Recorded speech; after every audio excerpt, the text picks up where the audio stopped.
Bună ziua și bine v-am găsit la podcastul școlii numărul 28, Dan Barbilian. Mă numesc Tudor Ștefan, iar alături de mine astăzi este colegul meu Radu.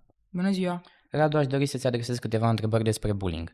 Ce părere ai despre el? De ce crezi că se întâmplă?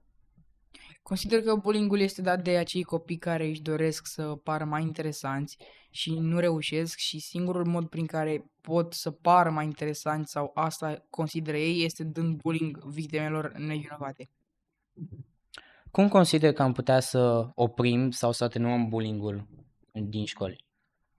Deși este foarte complicat, consider că îl putem diminua prin activități făcute de școală, de diriginți, de profesori și trebuie să facem agresorii să înțeleagă că nu este bine ce fac.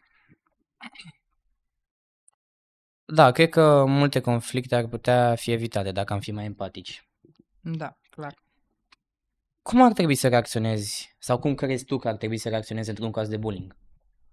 Consider dacă ești o victimă într-un caz de bullying, ar trebui să anunți un adult din apropiere, cum ar fi un profesor, un diriginte, un părinte, care te poate ajuta, dar nu trebuie să ajungem la forța fizică sau verbală. Consider că bullying-ul a pornit odată cu generația noastră? Nu consider că bullying-ul este dintotdeauna, dar odată cu generația noastră și cu dezvoltarea tehnologiei a luat amploare și devenind și noi ramuri de bullying, cum ar fi bullying-ul cibernetic, care n-ar fi putut să existe înainte, deoarece tehnologia a avansat în era noastră. Într-adevăr. Care crezi că este cea mai gravă modalitate de bullying?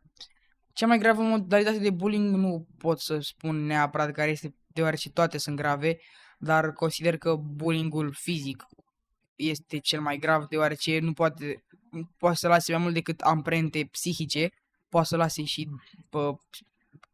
lovituri și dureri. Care consider că este cea mai eficientă acțiune împotriva bullying-ului?